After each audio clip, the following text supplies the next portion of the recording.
This conference will now be recorded. This conference will now be recorded.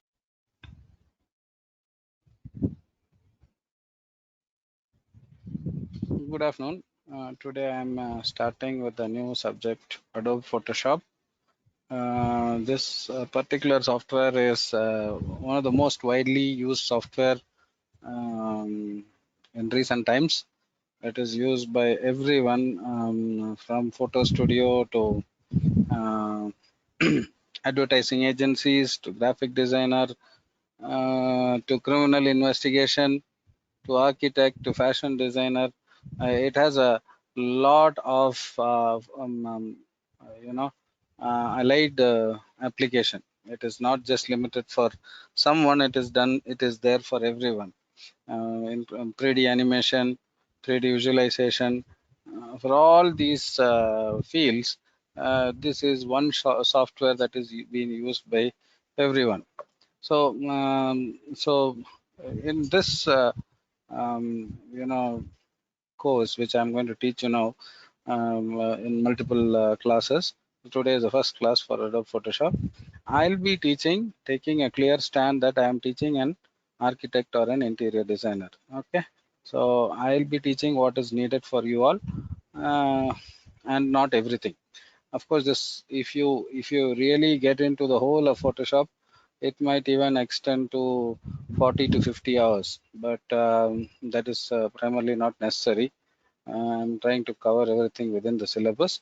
So when you consider that, Adobe Photoshop for architects and interior designer, yeah, it is going to be a smaller course, and I will be teaching you whatever is necessary for you, um, and very clearly I'll be putting things forward to make you understand Adobe Photoshop.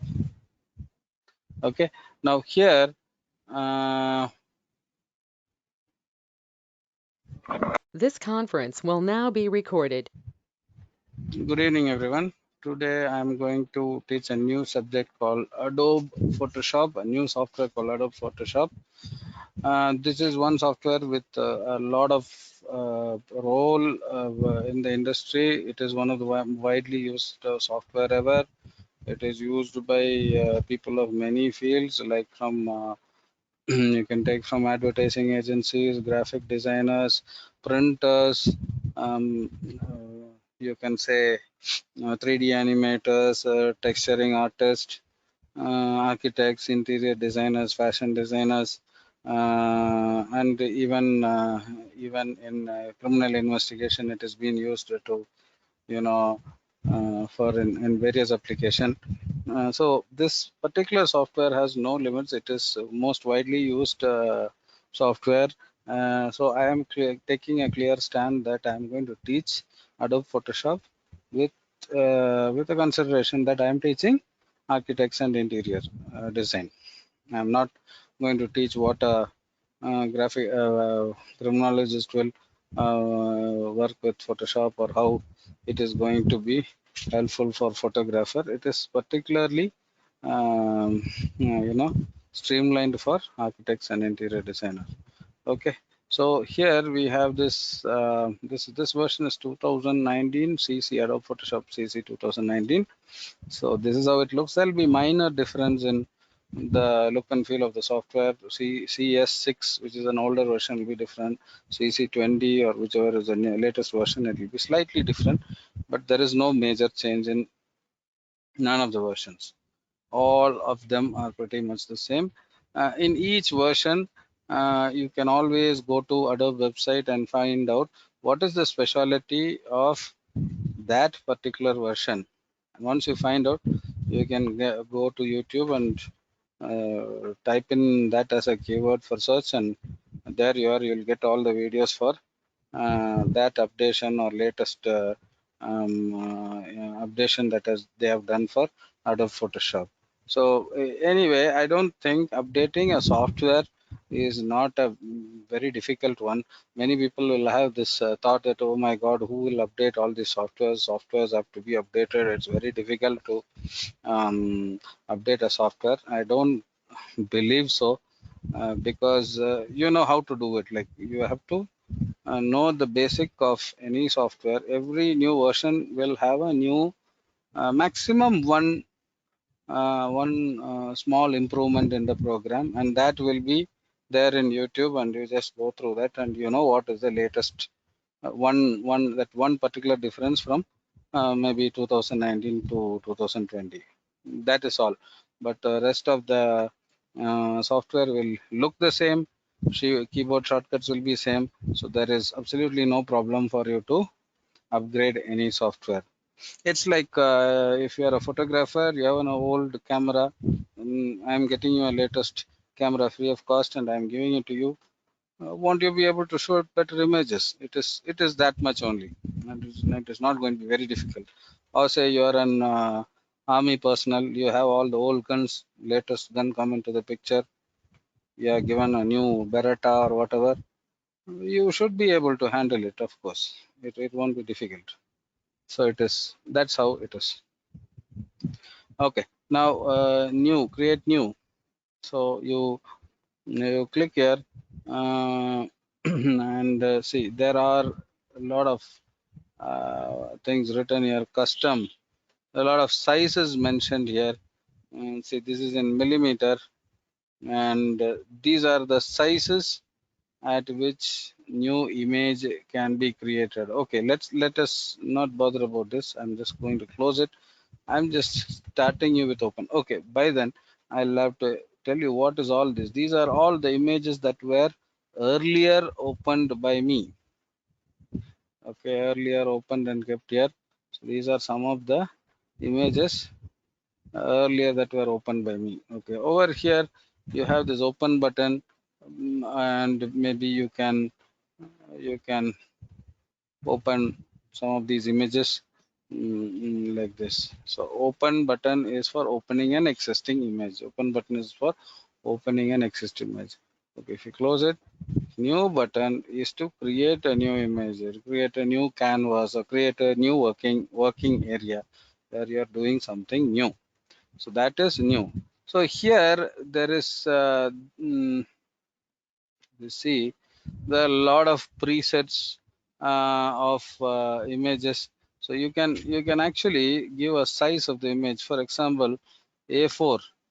If you want to keep an A4 landscape image, 297 width and 210 height is the A4 landscape image. So you can type it as A4 landscape. You just have to type like this, and okay, if you click like this, okay, you can save this preset as A4 landscape and save. If you do that, you will find a preset already created over here. What do you mean by preset? See, this is A4 landscape, new image. There is nothing inside. It's a new work area what you're going to work on. So this is, so if I click on new, in the recent you will find the recent one you try to create is A4 landscape. So if I click that, it's gonna open up like this. Did you get it? Yeah. So okay, before I talk about new itself, I will go to open and teach you some of the basic interface of Adobe Photoshop, and later we'll see about new image. But so far you are not in a position to create something new in Adobe Photoshop. You should know the basic option of Photoshop, Adobe Photoshop. For that, you need to open an existing image and try out those options. That is how I am going to teach you. Okay, so once you open an image, this is an image which is there. Now even after opening, you can open another image. Go to file and again give open. You can click here, and so there are two images over here. Can you see? This is number one, this is number two. You can close one of that if you don't feel like keeping it. This is how it is. Okay, so this is a new image. Now I have to explain Adobe Photoshop in a very brief manner. So the user interface in a brief manner. So what all are there in Adobe Photoshop? So you can find sort of lot of things hanging around. You can close it like this, or you can open it like this.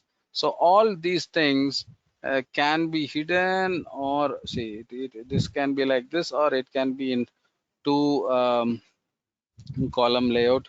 This can single column. It will go on like this, row by row, two column layout. So it can be like this, it can be like this.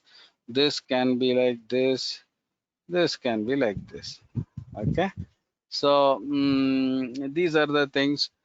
So this is called, this particular thing is called toolbox. This is called what? Toolbox. Toolbox can be attached to this place. Okay. So this is toolbox. It can be moved around actually, but it is best here. It's not a good thing to carry around here and there because it will disturb your work. Number one, this is called toolbox, and these are called menus. I think you know that in all the software these are called menus. What did I say? Toolbar, toolbox, and in toolbox, if you click, say this one, move, this stands for move. So these options changed over here. I clicked here, these options changed here. This I clicked here, this option changed here, because the name of this particular place itself is option bar, because it gives you options of the selected tool. For each tool, when I select, the options change because this tool has some option and this tool has some other options. It will not be the same. Okay, options available in each tool is different. So that is why this is called option bar. So let me try to make you remember all this. This is called toolbox, this is called menu bar, and this is called option bar. Okay, now what are these? These are called panels. Okay, what is a panel? Panel is like little bit elaborate than options. Okay, for example, I'll try to clarify with this. Okay, so you saw this, here it is character and here it is paragraph. These are called panels. But see, if you click T means text, uh, you will find a brief or a very small clarity about the options available under text tool, isn't it? So this is a text tool. You know that text will need different fonts, so it is available here. So, and you know, text has different styles, regular, bold, script, and all that. And you know, text has sizes. Okay, and you know, text has strong, crisp, the type of mode for the text. And then you have alignment for text called left align, center align, right align. Then you have the text color, then you have the text path, and so on. So if you see, the last one was a panel. Panel means elaborate elaborate description, what do you say, elaborate options available under a particular tool. Panel is something like elaborate options available under a particular tool. Options are sort of trimmed and what do you say, uh, uh, options that are trimmed and you know selective, very few things available. That is option bar. Panels will have great detail about the options available under the toolbox. So for example, this one is text. You have three type of paragraphing. See, if I click here, here also it changes, it is all the same.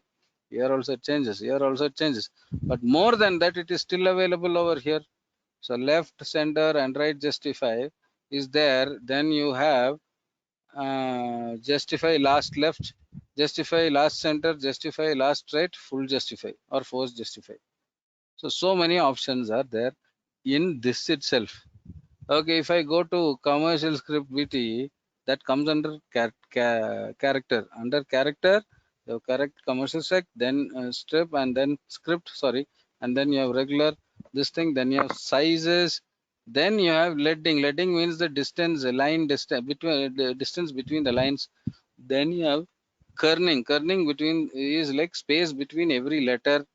This is also very similar to kerning, but it will make the letter wider as if dragged and pulled. This is height of the letter in percentage. This is width of the letter in percentage.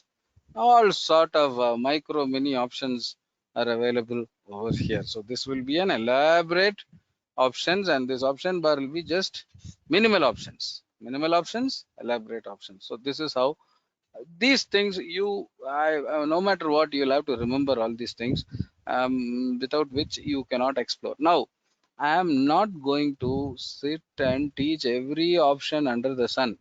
That also I am going to tell you.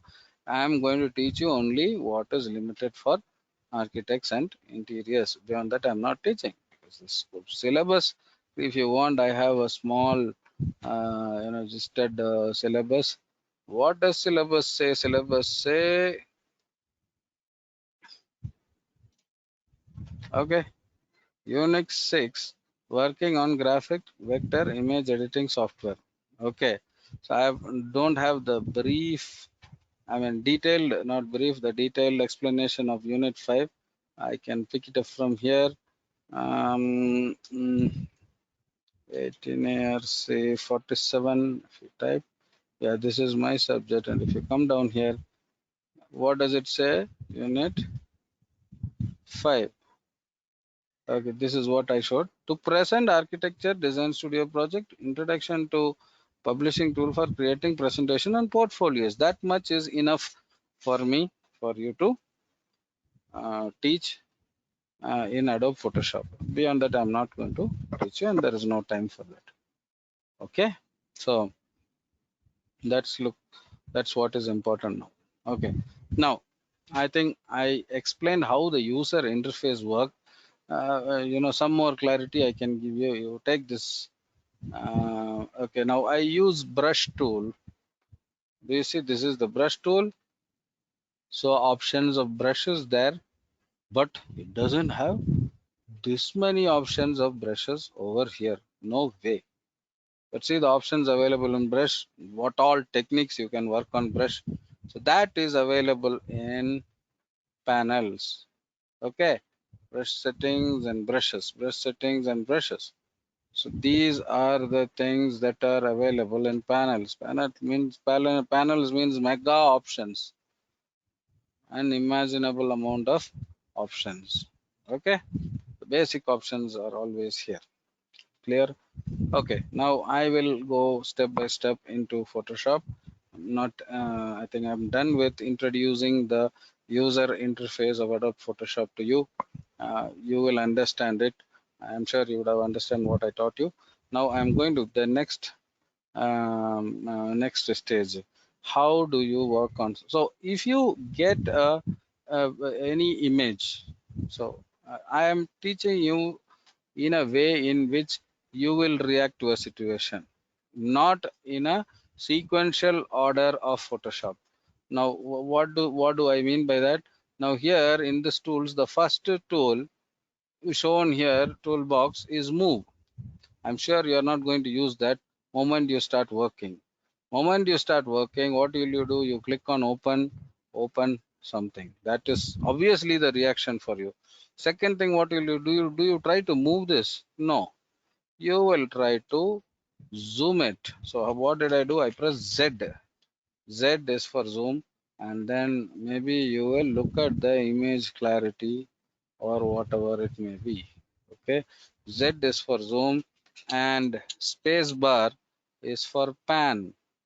So I am teaching you the keyboard shortcut because it is easy to work on. I don't want to make your life miserable by not teaching keyboard shortcuts. So if you don't use keyboard shortcut, it will take a long time for you to move around. Okay, so to move, see, I'm pressing space bar and I am moving this. But if you don't use the keyboard shortcut, First of all, you have to check where the hand tool is and then move around. Then if you want to come back to zoom, again you have to click on zoom tool and you have to come back to zoom tool.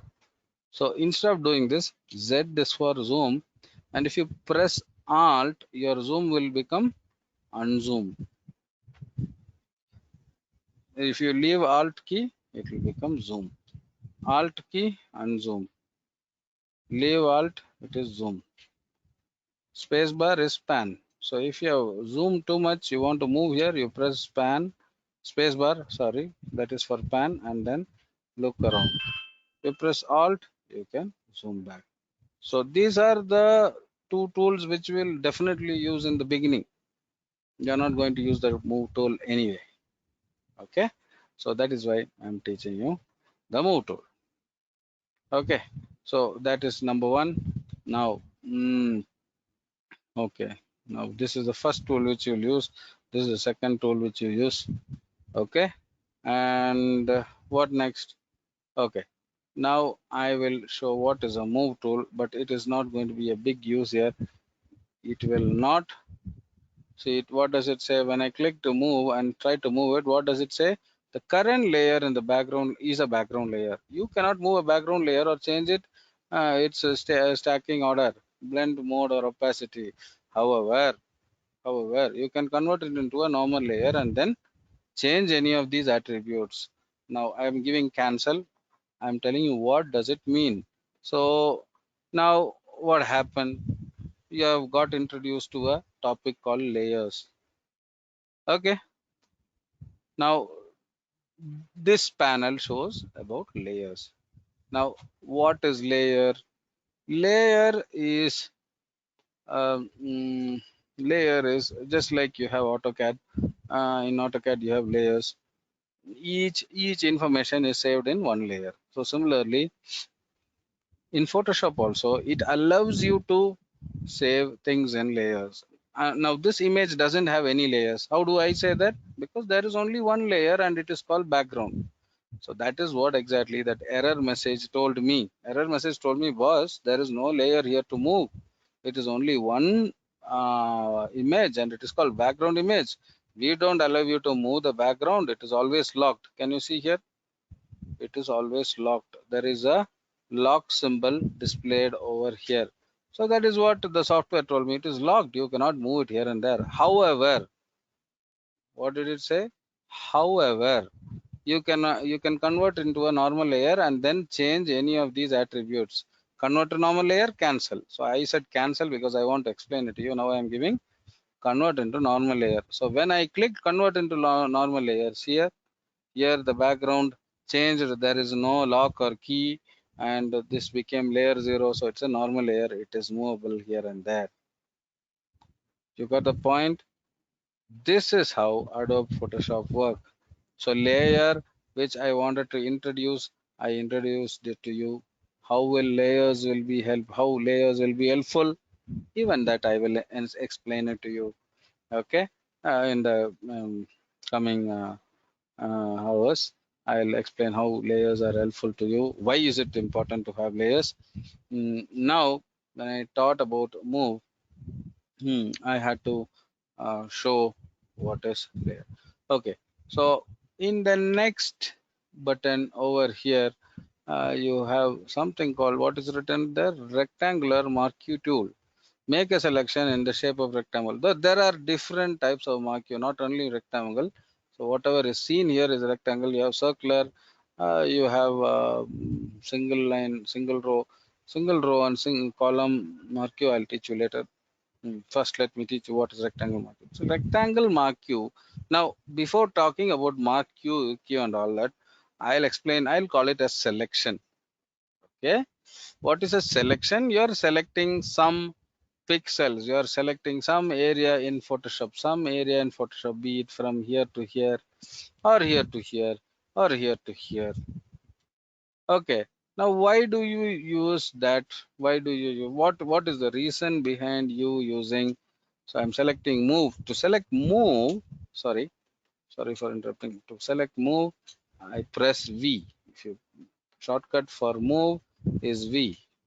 Shortcut for mark Q or selection is M. V, M, Z for zoom, H for hand, or space bar also is hand. Space bar also is hand. Okay, V, move, M, mark Q. So what is the necessity? What is this? This is called selection. Selecting few pixels. Why do you select Pixels. Now, I am going to explain that. I will give some area like this. So this area is selected. Okay, and you want to do something with that. That is when you use selection. It can be anything. You can change the color in that area. Perfect. For that you need to select the area. Now if you want to change the color in some area, okay, you should tell the computer where that area is. So that is called selection. This is called selection. This is called rectangular selection. Understood? Now there is something called elliptical selection. What is elliptical selection? It is ellipse. You are selecting like this. Okay. There is lasso tool. Lasso tool is also a selection, but it is like drawing some area. I simply drawn it like amoeba or something like that. Okay. If you have drawn something, if you want to deselect, you can simply click somewhere else, or you can say Control D. Control D means deselect. Sorry, Control D means deselect. Control D is deselect. It will apply for any selection.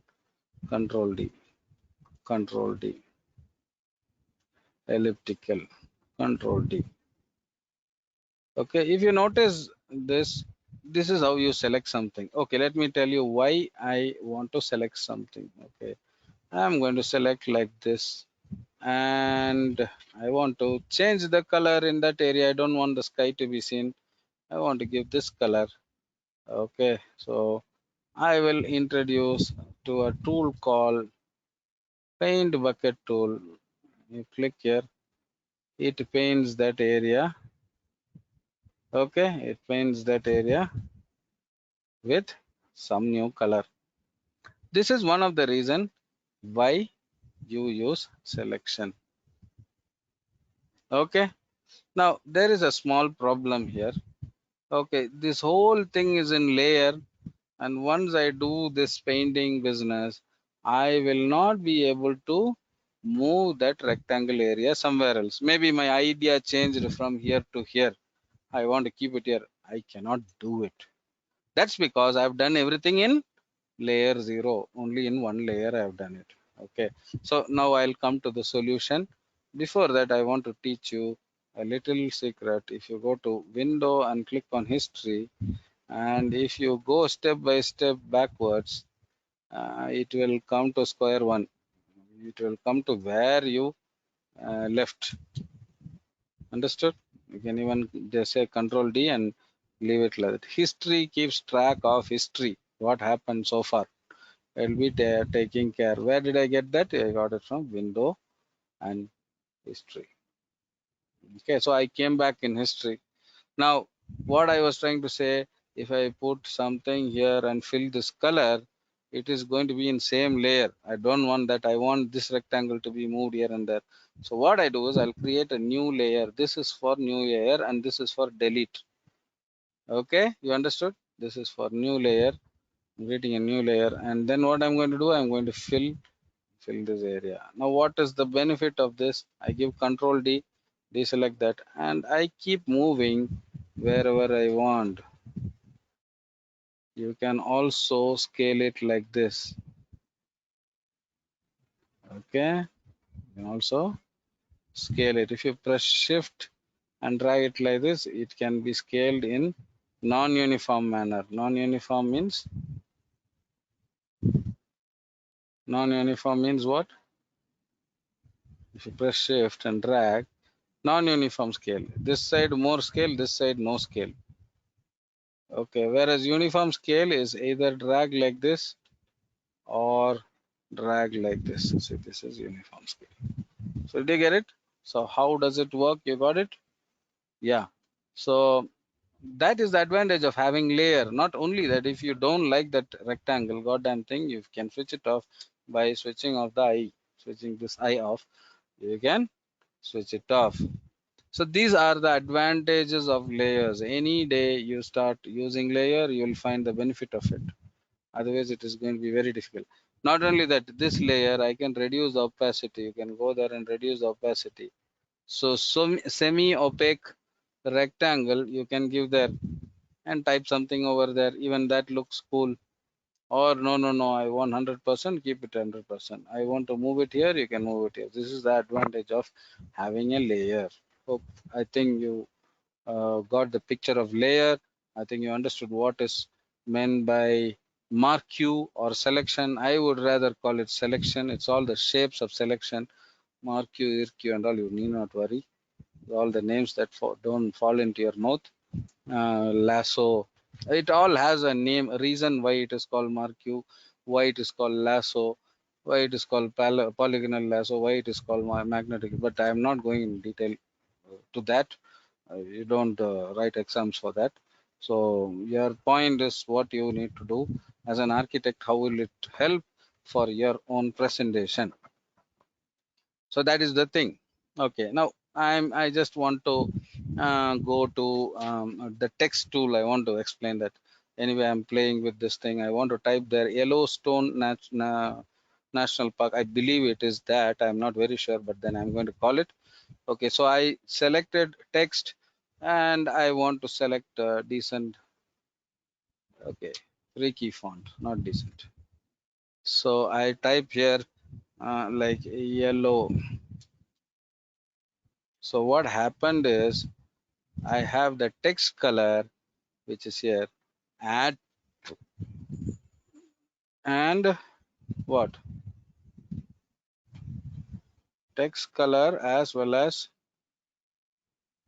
the what is a box color same. Now I'm going to change it. So Yellowstone National Park. Just like that, I have typed Yellowstone National Park. Okay. So I would like to give it like that. Okay, center it probably. Okay. So now I'll close this history anyway, it is not needed. I'll tell you some of the importance in this one. So character, I told you this is a detailed option. So here I'm going to increase the um, kerning.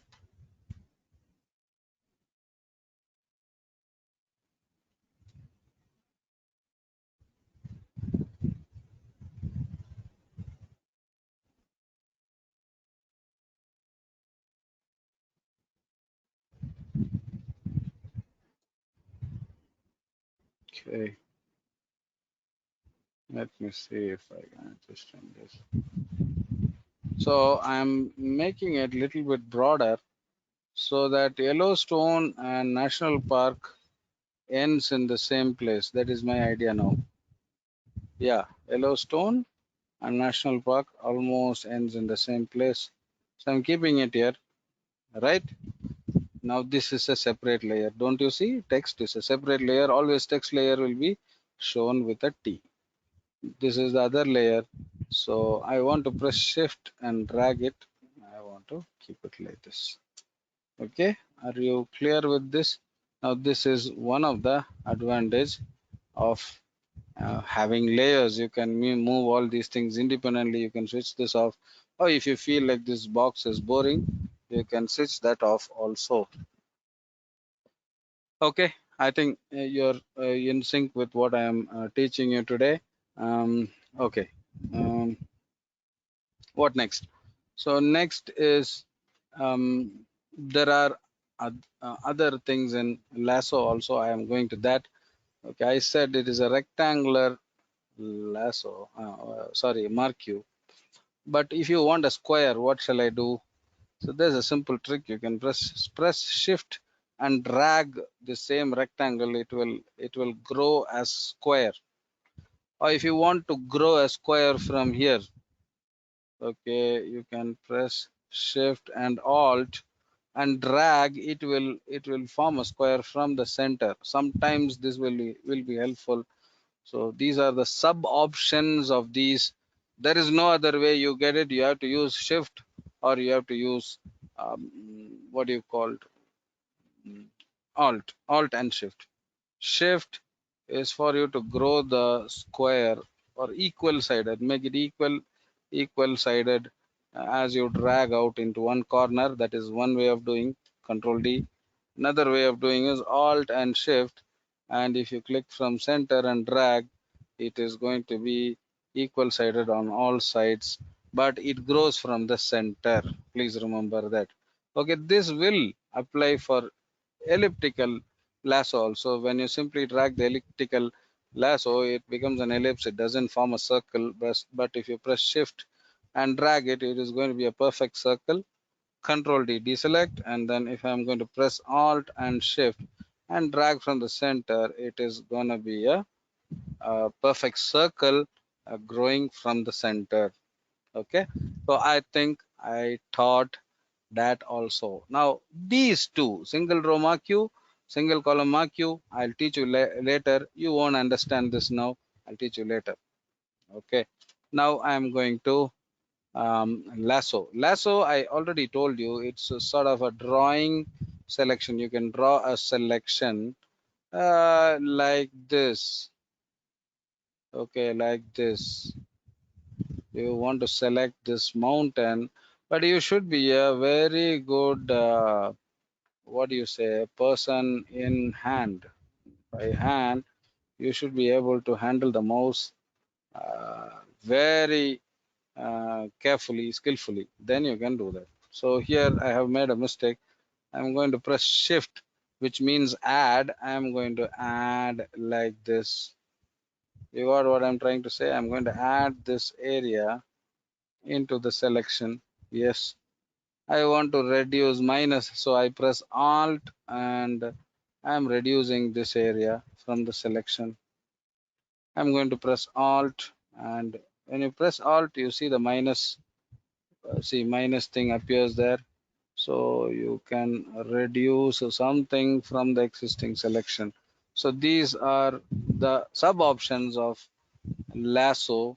uh, uh, L is for lasso, M is for marque, which means rectangular and circular. This thing. See, I'm going to minus this. Now, this, believe me, this doesn't happen so easily for you. Even I'm working for ages in this field, but still it is little difficult for me to handle this. So this is a less sought out method. Understood? So, okay, you might come and ask me the question, what am I going to do with this? Okay, I've selected this area. So I can go to this picture, that is that layer, and say image, adjust, brightness, contrast, and say increase the brightness, something like that. You understood? So that is the work of selection, and you have done something wrong, that will show its teeth, definitely. Looks like ice capped mountain over here, but that's a mistake which I did while selection using a marque. Okay, so I'm going to, I'm going to deselect it. So I understood why the snow capped mountain appeared, and I'm going to remove all these unwanted things. um, Still it might not look great because lasso is not all the great. Certain applications it is not necessary. Certain, in a very rare chance, we sort of use lasso. See, so even so like this, you can highlight certain things or do some. I did like image adjustment, brightness and contrast. So that is how you'll adjust the image brightness. So this is one of the function of selection. Selection is not just there for coloring. It is there to increase and reduce the brightness also. Understood? In step by step, I will teach you how selection helps. Okay, first thing I told you, you can create a rectangle, you can type something, you do something. That's one thing. Okay, now this mark Q, I told you, sorry, lasso tool, how it is helpful for me. Now, okay, I'll just leave this. I'll open some other image for me, so that I can. Okay, let this itself be there. I'll teach you what is the use of polygonal lasso. What is a polygonal lasso? What are its uses? Uses polygonal lasso doesn't work like drawing. It is not click and drag. This is for lasso. Polygonal lasso works by click. Click one. I'm sorry, this is not even polygonal lasso. Polygonal lasso. Click one, click two, click three, click four, click five. So that is how polygonal lasso work. It is a bit easier than lasso tool because once after clicking, your hand is bit free to move around. It allows you to click wherever necessary. Click, click. So did you understand what is the use of polygonal lasso? I hope so you would have understood. Okay. So you can select some area using polygonal lasso. Okay, I'm doing it in a very coarse way. I'm just trying to adjust the brightness and contrast and show you how it is going to be. It's not that all great, but then I'm just trying to show you an example of polygonal lasso. So what are the other things? The third one is called magnetic lasso. So magnetic lasso is mainly useful to separate the foreground from background, things like that. Magnetic lasso is like if you give a click and move around, it knows what to select if the foreground and background are in different colors. If not, it doesn't do a great job.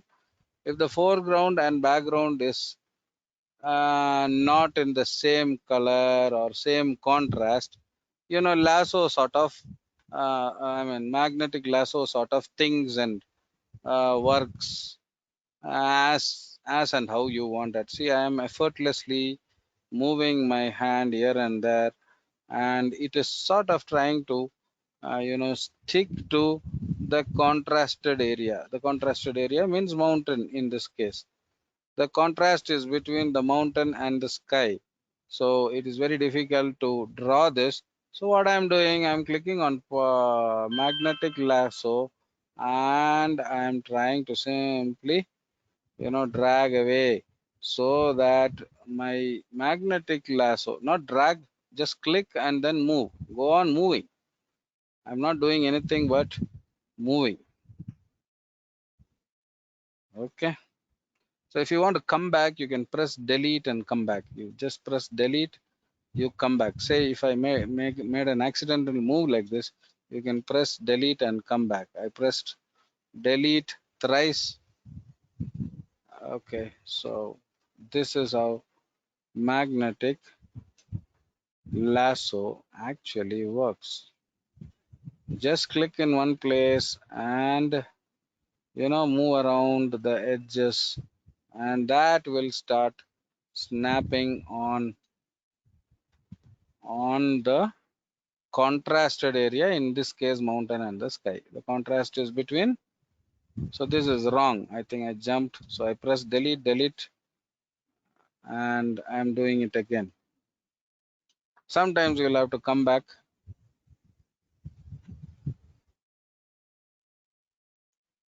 Okay, so that's the end of the story with magnetic lasso. So it's almost coming to an end. So it goes like this. Oh, so what happened? Magnetic lasso put across like that. So things like this will happen. So you can again use a polygonal lasso. From this end, you can press shift and connect from this end to this end. completing the whole area. So I've completely selected the blue area. So I am going to image. In this time, I'm not going to do brightness and contrast. So I'm going to do color balance. Okay, color balance, and I'm trying to adjust the color balance and make it look little more, you know, what do you say, different.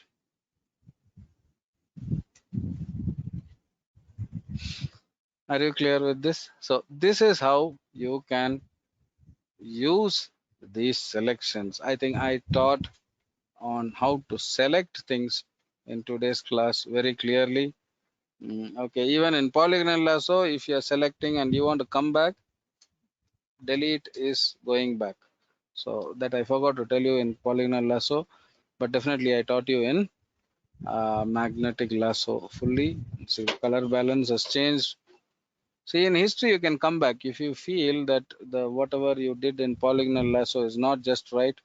You can come back end till magnetic lasso, and you can, you know, you can select like this. I am pressing shift and adding some more area to that magnetic lasso thing, like this, pressing shift. That's why that plus mark is coming up there. So now it is, the selection is even more better. Image, adjust, color balance, and see, that's cool. Totally a different kind of a photograph. Control D. Yeah.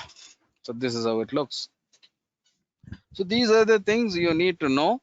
Though you're not going to work on for photography, then you will have some images rendered. You want to change the background, make it look nice and good. So at these times you will be using selection. There's no way you don't use selection.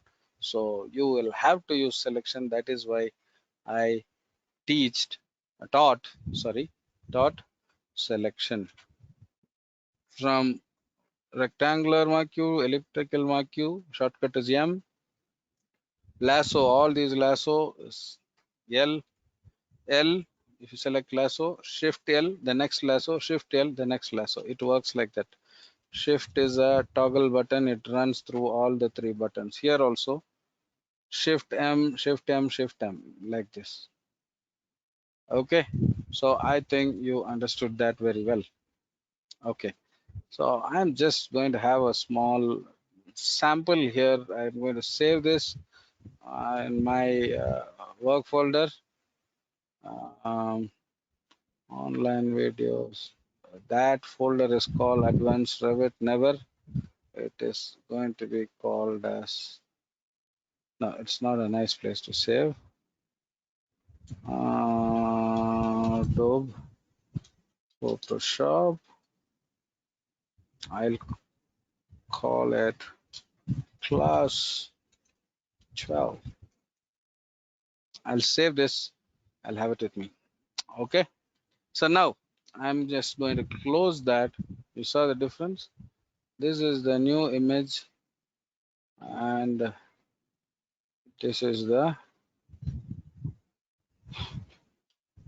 old image. So I hope you understood that. Okay. So now I'm going to teach you something called magnetic wand. What is magnetic wand? I'll explain that. Okay, this picture has a lot of curves. Now, polygonal lasso or magnetic lasso or lasso, it is going to be little more difficult. So I have something called magic wand. You know what is a magic wand? The kind of stick which a magician carries, and there when is it his cap or hat, then the rabbit will pop up. That stick is called magic wand, and this is something like that. It is equivalent to that. So you select this magic wand, and if you click here, it selects a group of color. Okay, it selects a group of color. If you increase what is called as tolerance to say 12% and click here, some more area of blue is selected. If you make it 30% and click here, some more area of blue is selected. So if you press shift and give one more click here and one more click here, there you are, your selection is done. And press shift and click, give one more click here and one more click here and one more click here. You are perfectly all right. You have selected every part of blue. Okay, maybe here and here, that's all. So it's a very quick way of selection, provided your background or whatever you're going to select should be of the same color range, not same color. Now this blue is different from this blue, but definitely, and this is more towards white, but definitely it is a shade or range of blue. So that is what magic wand expect you to do. And the tolerance, as it increases, maybe I'll make it 60, so it will select more area. One shot it came till here. Press shift and click here, click here, oh yeah, click here, click here, click here, and click here. That's all. You have selected almost all the sky in this picture. And as I said, you can go to color balance and move this. um,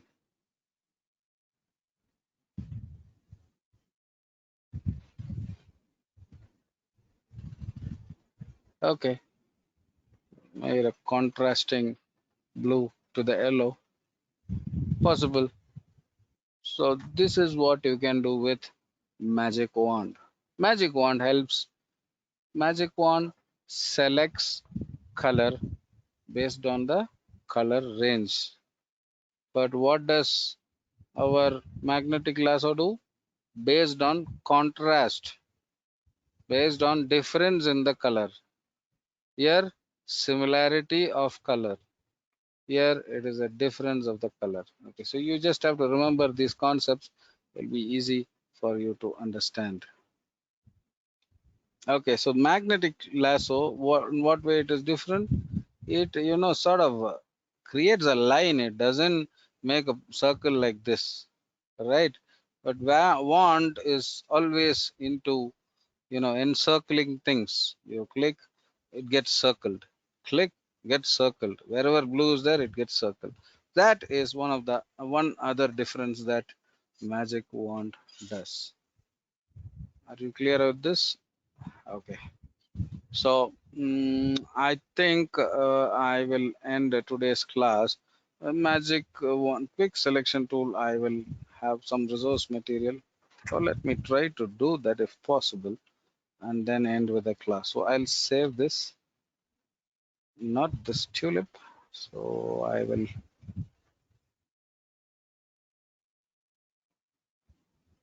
I'm sorry. D from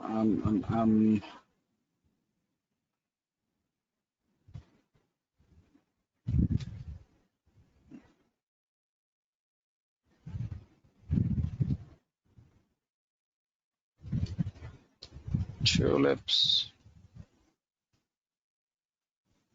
So this is the changed tulip. Let me see the original tulip. I got a picture sample, and this is the original. This is the latest changed one. It's highly contrasting. Changed one. Okay, so there is another one called quick selection tool. Quick selection tool, which is very similar to magic wand itself.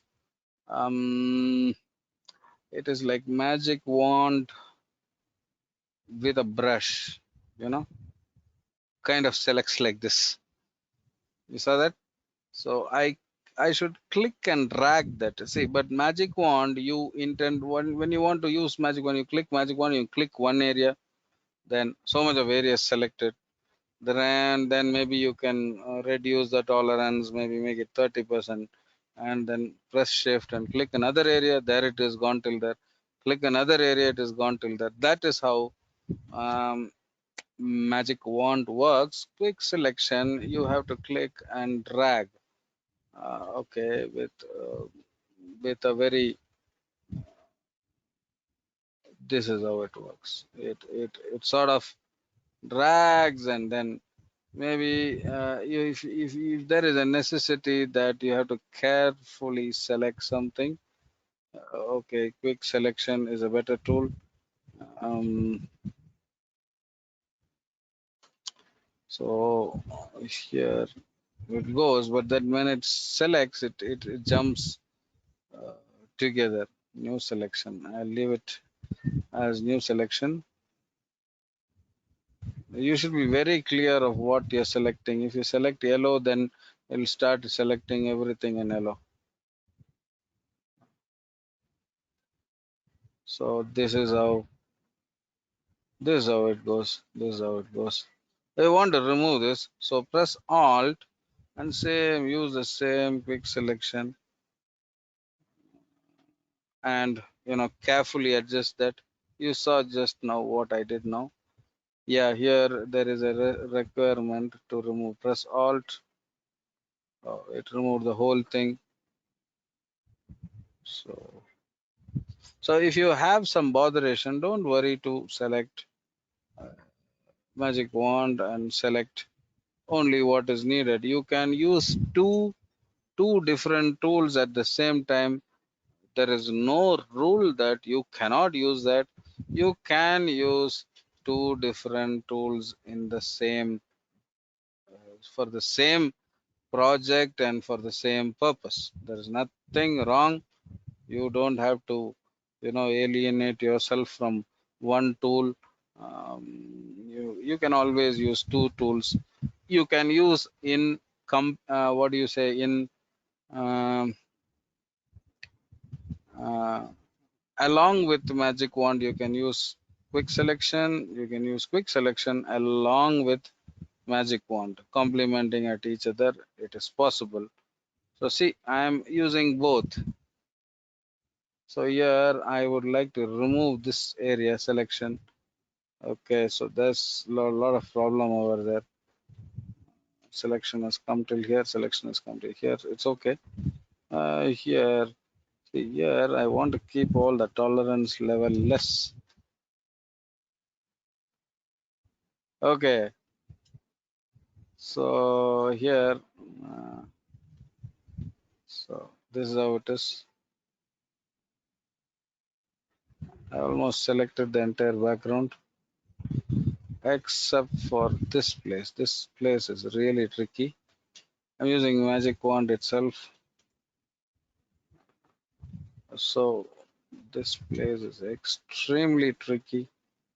I want to remove this brown, so I press Alt and click on this. Oh God! Anything you press Control Z, it is going to be undo. So you don't worry much about all that. So, I'm going to deselect this. Oh God! So you can see at this time you don't feel bad about using any tool.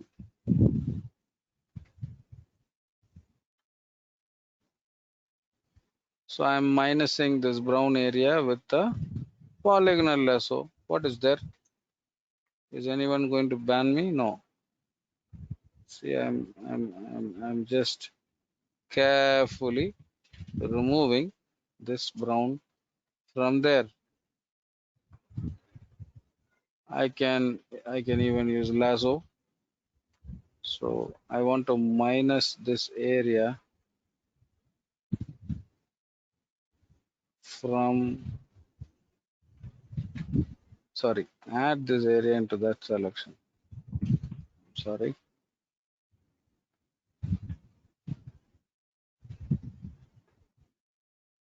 Okay. So kind of I want to add this area, this blue water area.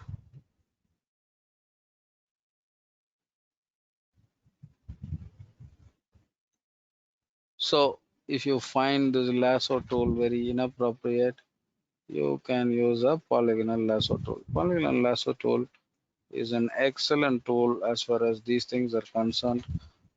Straight lines, awesome tool for straight lines. See how I'm able to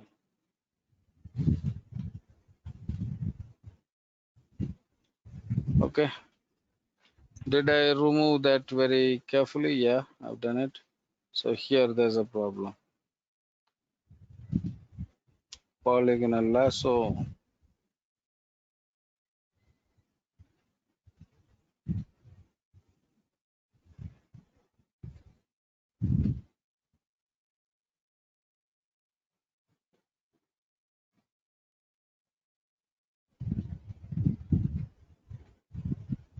Okay, clear with that. Most of it, yes. Most of it, yes. Image adjust, brightness, contrast,